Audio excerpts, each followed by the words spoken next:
Tonight, we're outside Buckingham Palace, where King Charles III addressed the nation and the world for the first time as the new monarch. As the Commonwealth says goodbye to Queen Elizabeth II, her eldest son promises to carry on her legacy. I shall endeavor to serve you with loyalty, respect, and love, as I have throughout my life.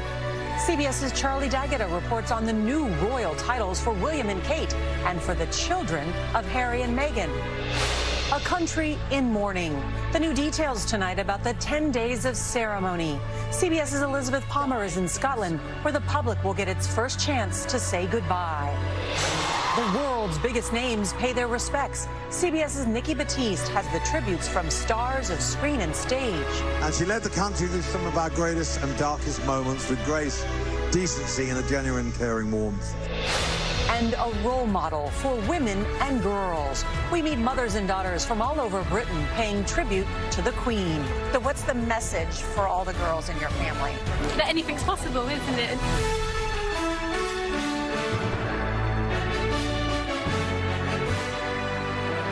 This is a special edition of the CBS Evening News with Norah O'Donnell, reporting tonight from London.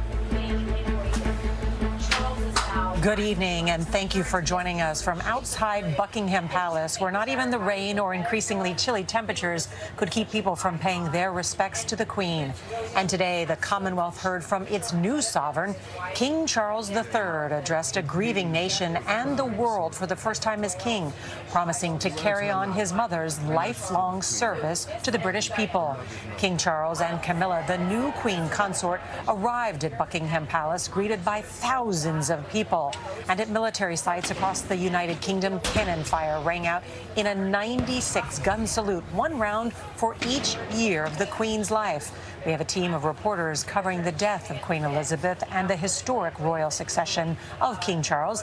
CBS's Charlie D'Agata is here with me to start it off. And good evening, Charlie. And that was quite a historic speech today. It was historic on several levels and very emotional. Who would have thought on a day filled with such raw emotion that the King's speech would pack one of the biggest punches of all? But here is a man who lost his mother just yesterday, now king, speaking from the heart. I speak to you today with feelings of profound sorrow. The first King's speech was an intensely personal message. Queen Elizabeth was a life well lived, a promise with destiny kept, and she is mourned most deeply in her passing. That promise of lifelong service I renew to you all today. Where he spoke lovingly of William and Kate and his other son. I want also to express my love for Harry and Meghan as they continue to build their lives overseas. It capped an entire day of tributes for Queen Elizabeth. The bells tolled across the abbeys and cathedrals throughout the land as the nation enters a 10-day period of mourning. The death gun salute rang out from London's parks and landmarks. 96 shots in an elaborate ceremony marking each year of the Queen's life. King Charles flew back from Balmoral Castle in Scotland, making his way to Buckingham Palace. And there is the arrival of King Charles. Even as he mourns the loss of his mother, duty calls day one on the job here. And judging from crowds here at Buckingham Palace, this is one tough act to follow. But when the King and Queen consort Camilla got out of their car, they received the kind of warm welcome that conveyed the crowds here were not just gathered to bid farewell to their beloved Queen, but to greet their new King. We wanted to be here, say our goodbyes and to welcome the new king. To welcome the new king? Yeah, very enthusiastically. The day ended with a solemn remembrance service at St. Paul's Cathedral and that emotional speech that nearly brought the new king himself to tears. And to my darling Mama, as you begin your last great journey to join my dear late Papa, I want simply to say this: thank you. And Charlie Dakota is back here with us. And we also learned today about some new royal titles. Yes, and this is significant. Most importantly, William and Kate have been elevated to Prince and Princess of Wales. And, of course, that is a title that was last held by Princess Diana herself. And what about Harry and Meghan's children? Yes, that is significant, too, for a different reason, because as soon as the Queen died and Prince Charles ascended to the throne, they automatically take on the roles of Prince and Princess. Charlie Dakota, thank you so much. What happens next will follow a strict royal protocol that will culminate with a state funeral in less than 2 weeks. The public will get their first chance to pay their respects when her coffin is moved to the Palace of Holyrood House in Edinburgh, the official residence of the monarchy in Scotland. CBS's Elizabeth Palmer is there.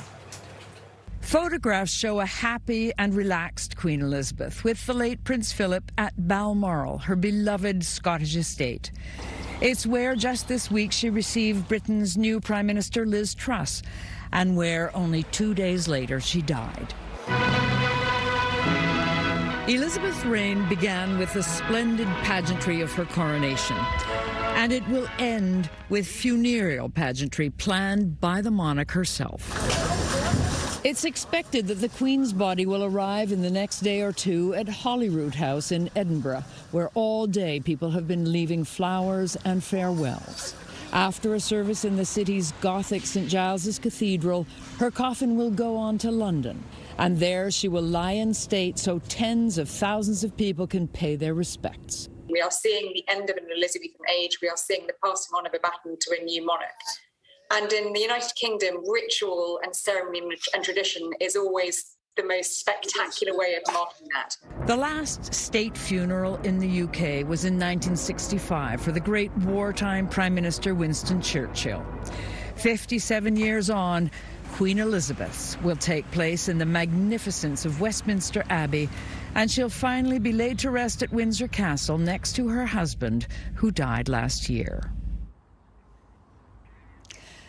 The period of national mourning that starts today with flags at half-staff will go on until the end of the day of the Queen's funeral. Norah? And President Biden, of course, saying tonight that he's going to attend the state funeral. Liz Palmer, thank you.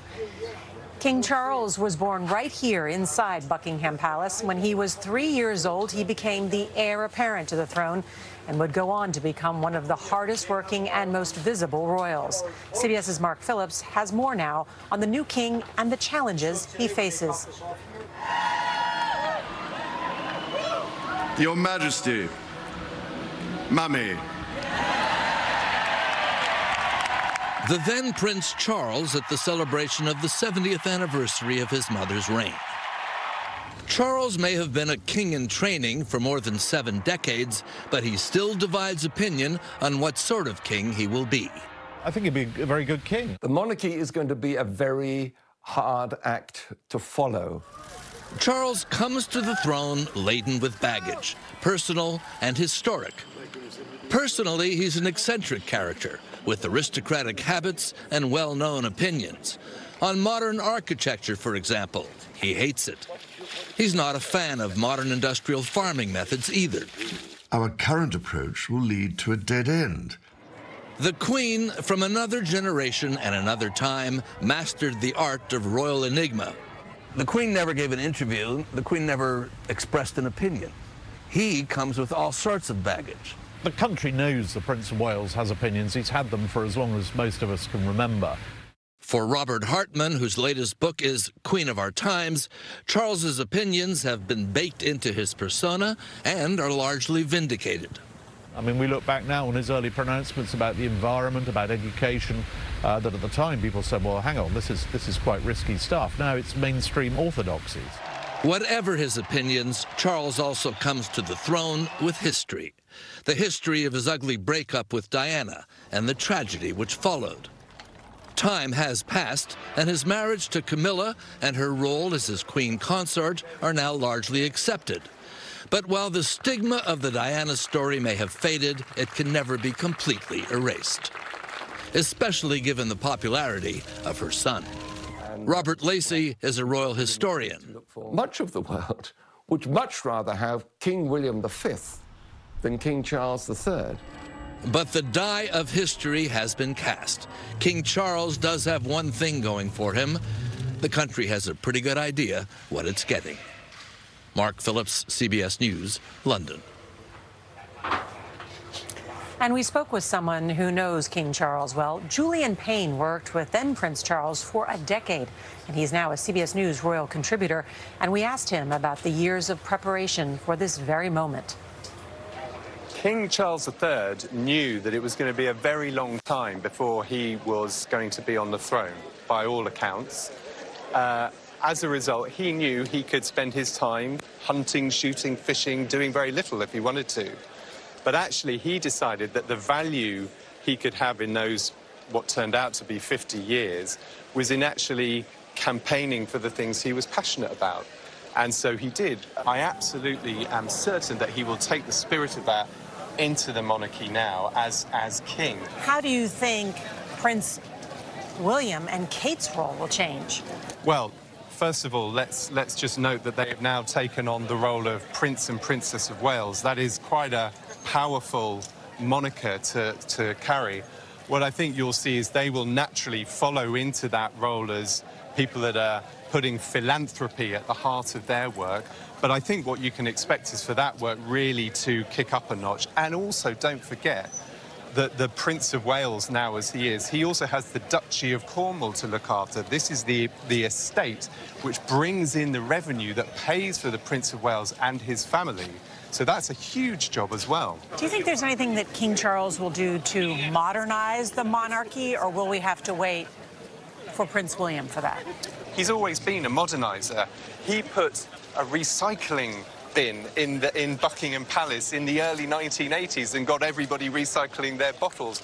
This is not somebody who has sat on tradition and never changed. He actually is always pushing forward. And no doubt the world will be watching.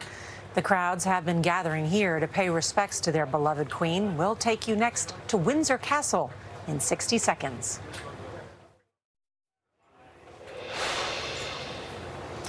In all the tributes to Queen Elizabeth, there are two words that seem to appear more than any other: grace and duty. To those who came to mourn her today, the Queen embodied both, and that is why they loved her. Here's CBS's Holly Williams. She was famously stoical. She kept calm and carried on.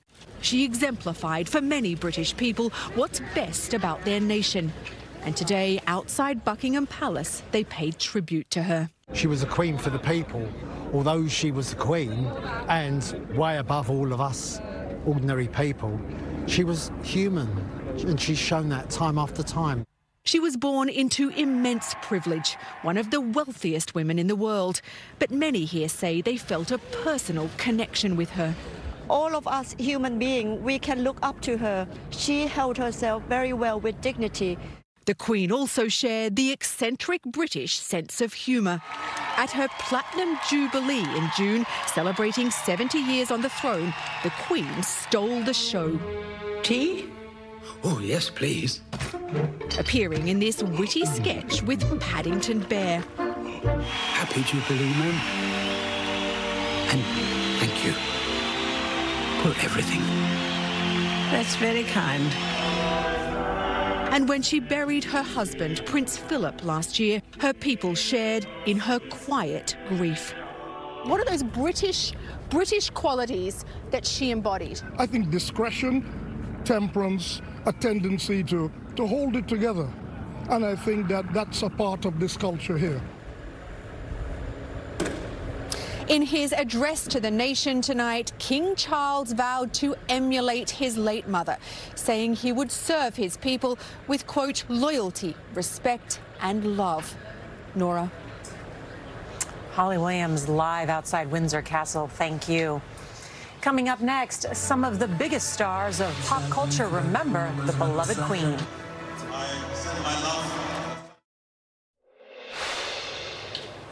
During her 70-year reign, Queen Elizabeth was an avid supporter and patron of the arts. She made a tremendous impact on some of the world's biggest stars. Some of them are now paying tribute to her.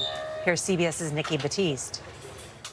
Join me in a round of applause for 70 years of service. Paying tribute to their queen. rock stars Harry Styles and Sir Elton John. But I'm glad she's at peace, and I'm glad she's at rest. And comedian James Corden. She was universally adored. He noted that Queen Elizabeth was never political and never made her historic reign about her. And maybe that's why. She was as beloved and respected by a president as she was by the guy who lives down the street. In the UK, Sir Paul McCartney saying on Instagram, each time they met, she impressed him with her great sense of humor and dignity. American celebrities honoring Her Majesty's life too. Dolly Parton tweeting, she carried herself with grace and strength her entire life. Barbra Streisand saying, she was a constant for us all, respected around the world. Janet Jackson posting this photo with simply, may you rest in peace, Queen. And singer Stevie Nicks. She made it very clear to all the brilliant men who surrounded her that she was the Queen and they were not. She showed all women how strong they could be. Across the globe, moments of silence. In the memory of Queen Elizabeth. The Eiffel Tower dimmed. The Empire State Building shined. The world paused to honor a woman who captivated and connected all of us. Nikki Batiste, CBS News, New York. And we'll have more on the royals later in the broadcast. But up next, urgent calls for a safe zone around that embattled nuclear plant in Ukraine. And a jet slides into San Diego Bay as a tropical storm impacts California. If you can't watch the CBS Evening News, you can listen. Subscribe wherever you get your podcasts. Sponsored by Ancestry.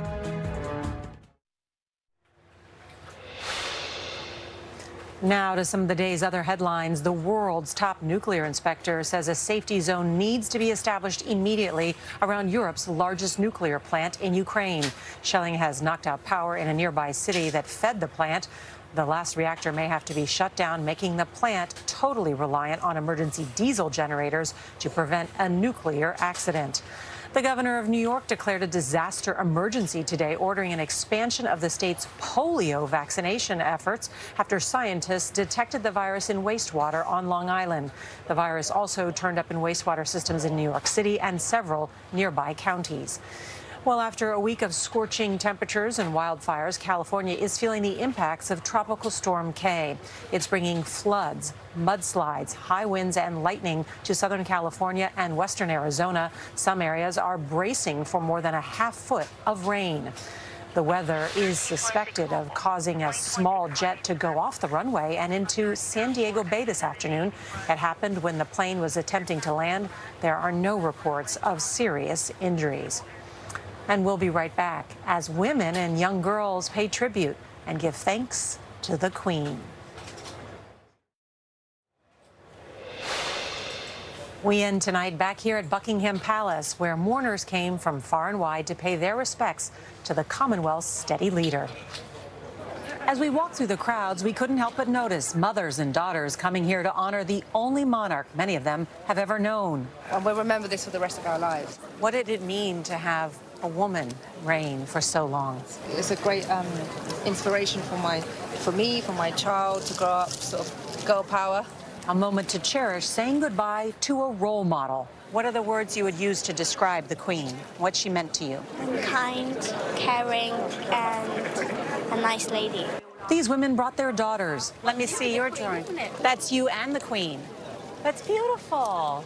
To lay flowers. When we found the news out yesterday, the little ones were uncontrollably crying. What do you think the Queen meant to you, to your daughters? She's like just someone that's always been there. She's like a grandma. A great loss, and obviously, even in their generation, in their lifetime, we're probably never going to see a Queen again. Queen Elizabeth, not just a monarch, but a matriarch for this kingdom, a source of strength and inspiration for many of the women here today. What's the message for all the girls in your family? That anything's possible, isn't it? They all said she was strong, and that's what they admired about her. That is tonight's CBS Evening News. I'm Norah O'Donnell here in London. Good night, and have a great weekend.